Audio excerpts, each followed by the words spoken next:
지난 시간에 우리는 역대상 21장을 통해서 이 마귀의 충동으로 인하여, 사탄의 충동으로 인하여 마음을 빼앗기고, 그러므로 하나님 기뻐하시지 아니한 이 죄를 범한 다윗의 모습, 어떠한 모습이었습니까? 이스라엘의 병사들을 숫자를 세게 하여 자신의 그 권력과 자신의 능력을 측정해 보고자 하는 그 같은 잘못된 모습으로 하나님의 진노, 하나님의 심판, 그러나 그 잘못된 모습을 깨닫고 회개하고 용서를 간구할 때 하나님께서 용서하시되 징계하심으로 이 다윗을 새롭게 하시는 그 모습을 우리가 함께 보았습니다. 여러분, 그 징계는 이 다윗을 성숙하게 하시는 것이요, 그러므로 사랑에 매여 동시에 만방에 이 공의를 드러내시는 징계였던 것입니다. 천사를 통해 내린 이 하나님의 징계는 치명적인 전염병으로 임하게 되었으니 처음에만 이스라엘 백성 7만 명이 생명을 잃었습니다. 그 모습에 차라리 자신을 죽여달라고 하는 이 다윗의 이 철저한 회개와 깨달음을 보시고 마음을 돌이키신 하나님께서는 다윗에게 한 가지 명령을 내리셨어요. 그것이 무엇인가 하면 여부수 사람 오르난의 타작마당에서 여호와를 위하여 번제단을 쌓으라 하신 것이었습니다. 다윗이 즉각적으로 순종하지요.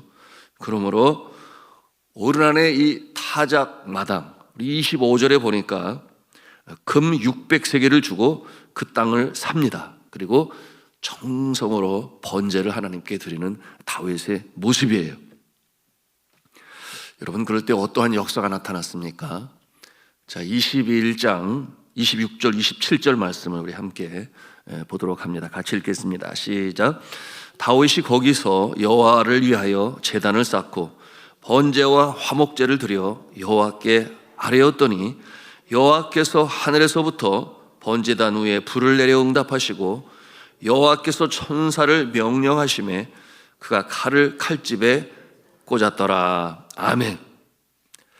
천사가 칼을 이 칼집에 꽂았다, 그렇게 말씀하고 있어요. 무슨 뜻이겠습니까? 이제 징계가 끝이 났다라는 것이죠. 여러분, 이 말씀을 통해서 우리가 무엇을 배웁니까? 여러분, 자신을 이 새롭게 하시기 위하여 하나님께서 징계를 주십니다. 사랑의 징계가 여러분에게 임할 때 당연히 우리는 회개하죠. 그리고 주님 앞에 약속을 합니다. 이제는 하나님의 마음을 아프게 하지 아니하겠습니다. 주님의 뜻을 따라 순종하며 주를 기쁘시게 하겠습니다. 온전히 순종하며 살겠습니다. 여러분, 그 아픔 속에서, 그 징계 속에서 이제는 약속을 하고 다짐을 합니다. 여러분, 그럴 때 하나님께서는 정말 그런가 아닌가, 정말 순종하는지 아니하는지 하나님께서 테스트하실 수 있습니다. 자, 그러면 이제 내가 주일 성수하겠느냐? 그러면 이제 내가 11조를 제대로 하겠느냐? 그러면 이제 내가 입술에 재갈을 먹이고 이제는 험담하는 입술이 아닌 은혜로운 언어만을 사용하겠느냐? 이생의 자랑, 육신의 정욕, 안목의 정욕 등 이 해악한 구습을 확실히 끊어내겠느냐? 그러시면서 보시는 거예요. 즉시로 순종하고 그 구습을 완전히 끊어내고, 그러므로 순종함으로 주님을 기쁘시게 하는지 하나님께서 테스트하시면서 보시는 것입니다. 정말 주를 기쁘시게 하는 그 새로운 모습으로 살아가는지를 하나님께서 보시는 것입니다. 자, 오늘 이 본문의 말씀을 통해서 다윗과 같이 즉시로 순종하고 진실하게 행하게 되면 여러분, 하나님께서 행하시는 이 사랑의 메인 징계는 끝이 납니다. 더 이상 징계를 하실 이유도 없죠. 왜냐하면 그 목적이 이미 이루어졌기 때문입니다. 그것이 바로 사랑하시는 자에게 주시는 하나님의 징계의 뜻이요 목적인 것이죠. 그래서 이 확실하게 확실하게 죄를 끊어내고 죄에서 돌이켜서 변화된 이 새로운 모습을 보시면서 그 징계의 목적을 온전히 이루신 하나님께서는 여러분 어떻게 하십니까? 이제는 그와 같은 징계가 맞춰지게 되므로 하나님께서는 새로운 일을 준비하십니다. 이것이 바로 우리의 신앙생활의 여정이에요. 우리가 잘못할 때 하나님께서 용서하시지만 징계를 통하여 성숙하게 하시고 더욱 주님 앞에 쓰임받게 하시는 하나님의 징계의 목적이다. 어제도 함께 나누었던 그 내용이었습니다. 여러분 뿐만 아니라 그처럼 징계 가운데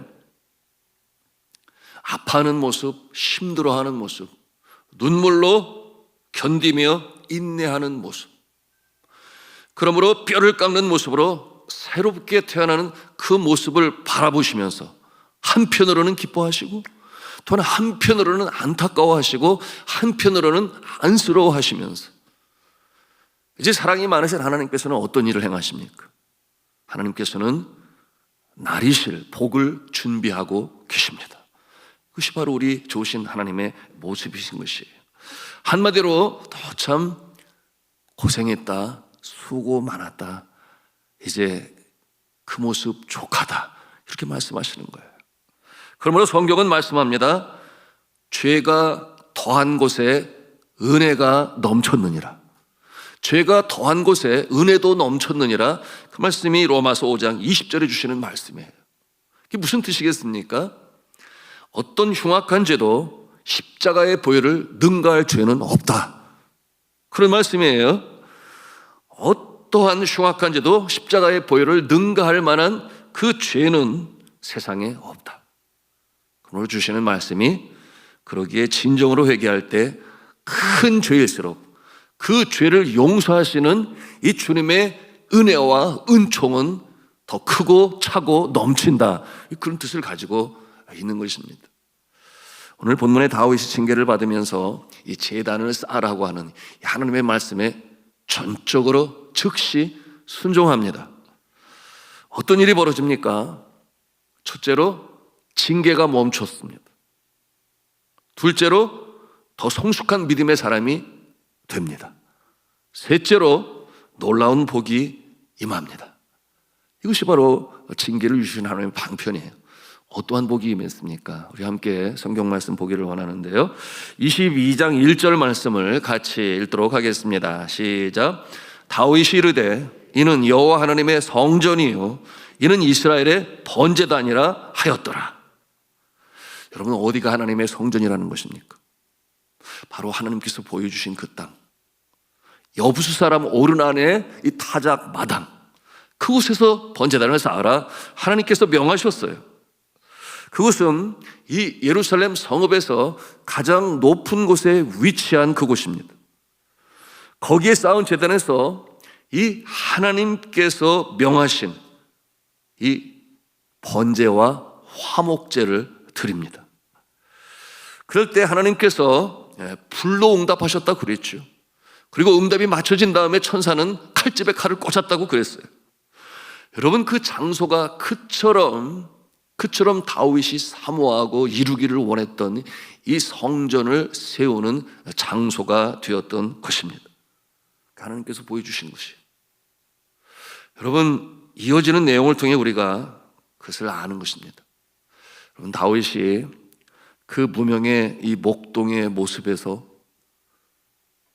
하나님의 보호하심을 체험하고 그리고 하나님의 백성을 멸시하는 골리앗 장군을 물맷돌 하나로 때려 눕히고 그야말로 졸지에 이스라엘의 영웅이 되고 그리고 많은 사람들의 존경을 받는 그 모습이 되고 그처럼 10여 년 동안 여러 우여곡절 죄 없는 도망자의 모습으로 피난을 다녔지만은 여러분 주의 종이 그에게 기름을 부었으니 하나님은 틀림이 없으시죠. 마침내 이스라엘의 왕으로 등극할 때 그의 마음에 이 사랑과 은혜가 많으신 이 하나님께 감사함으로 꼭 하고 싶었던 것, 이제 마지막으로 이룰 하나의 소원, 그것이 무엇이었어요?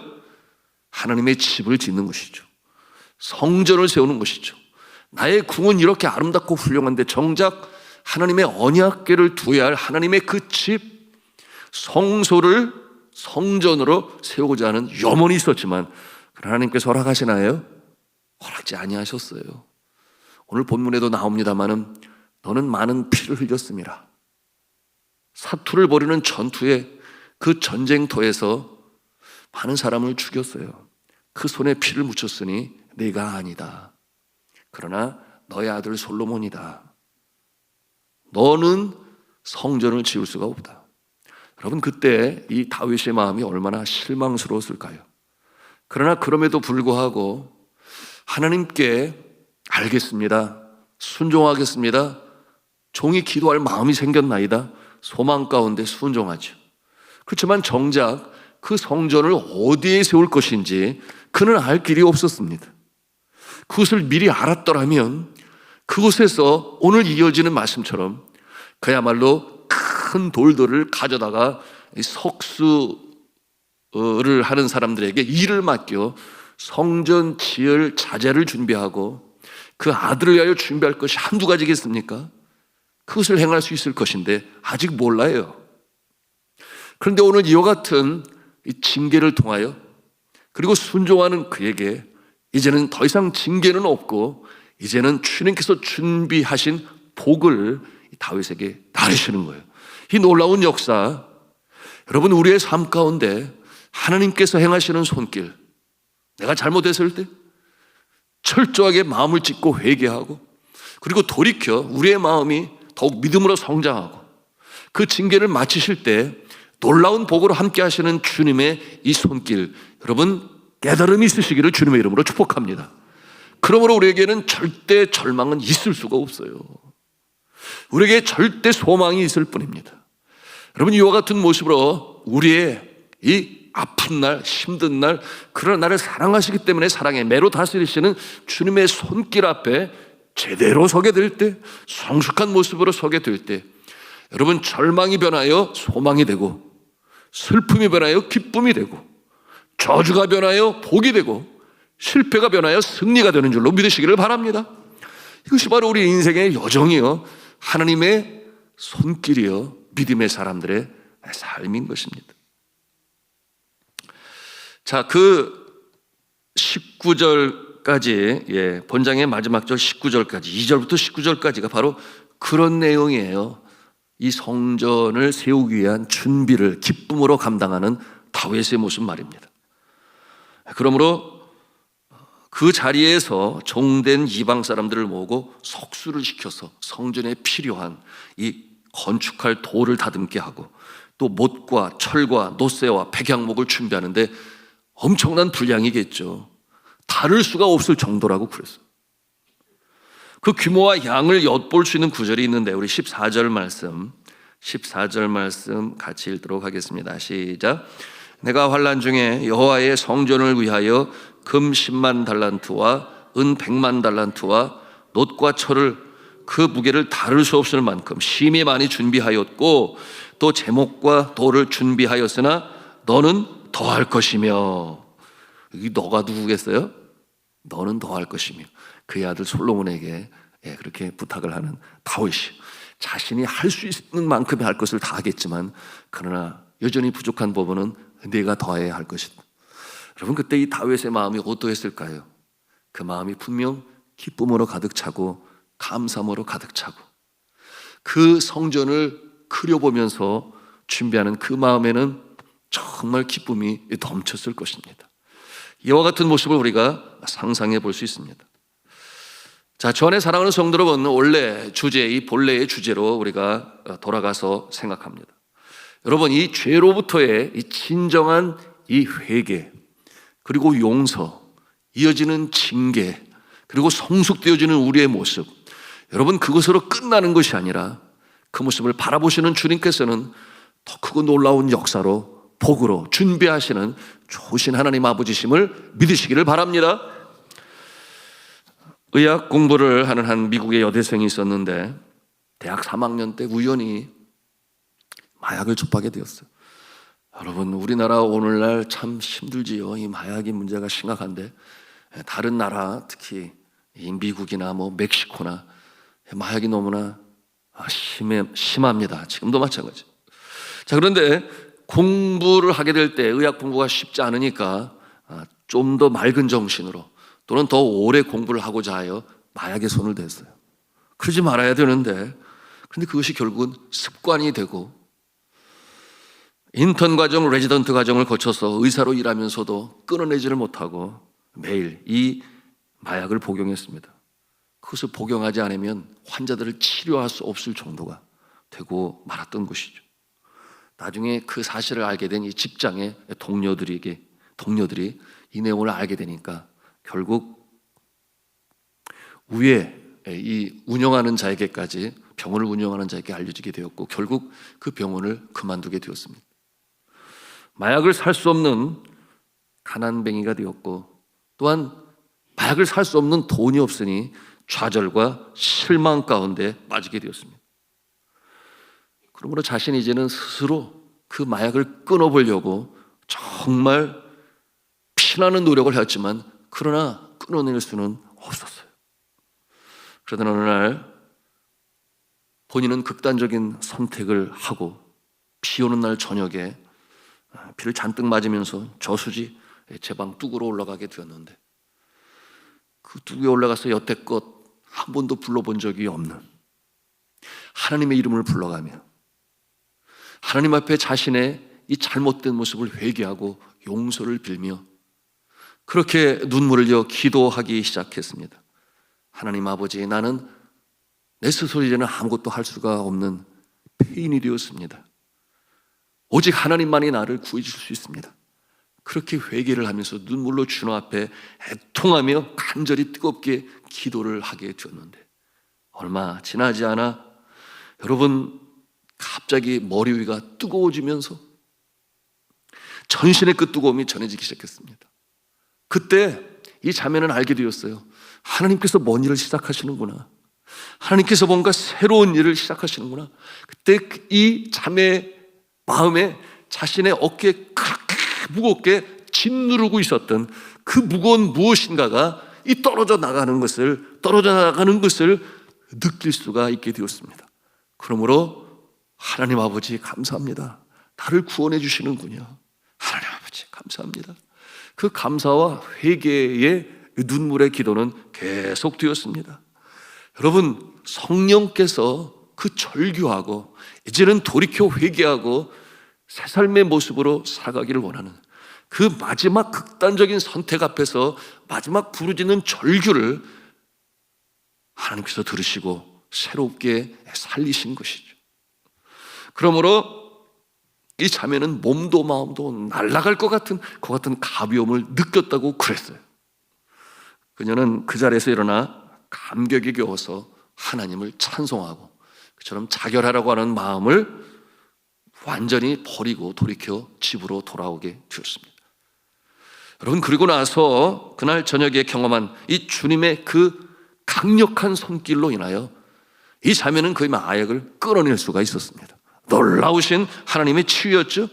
그러므로 이 마약과 알코올 중독으로 이 찌든 삶, 그야말로 멸망에 다다른 그 삶, 그 삶에서 다시금 건짐을 받아서 어떤 모습이 되었는가?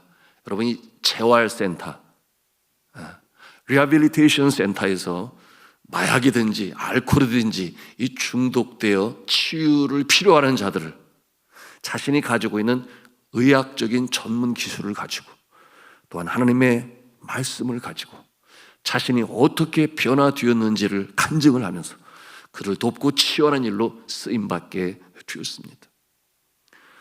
자, 주 안에 사랑하는 성도 여러분, 때로 우리는 교만하여 하나님의 뜻을 구하기보다는 나의 뜻이 앞설 때가 있습니다.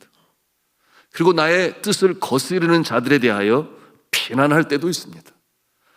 그리고 그야말로 이생의 자랑, 육신의 정욕, 안목의 정욕, 그 이 세상 것에 마음을 빼앗기고 성경이 말하는 바 우리는 다 양 같아서 각기 제 길로 갈 때, 그럴 때도 있습니다.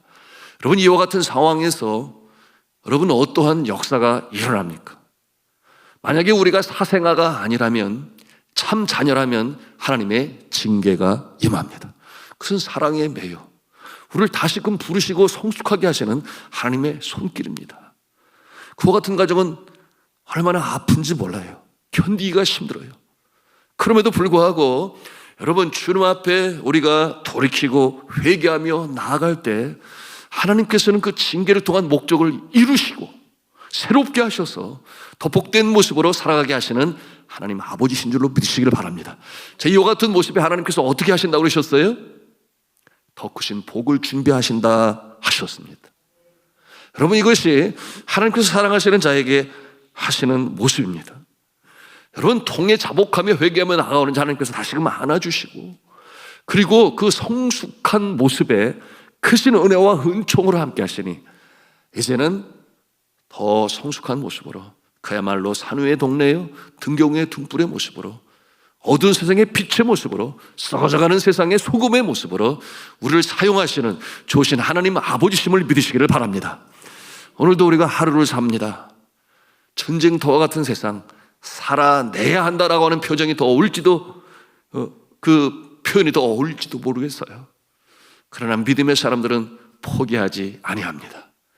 여러분, 오늘 이 다윗의 모습을 보면서, 또한 우리의 삶 가운데 역사하실 주님의 손길을 고대하면서, 여러분, 기도하시는 자에게, 회개하는 자에게 위로부터 내려주시는 하나님의 이 전능하신 손길, 새롭게 하시는 그 능력으로 말미암아 정금 같은 모습으로 다시금 일어서셔 승리하며 전진해 나가시기를 주님의 이름으로 축원합니다.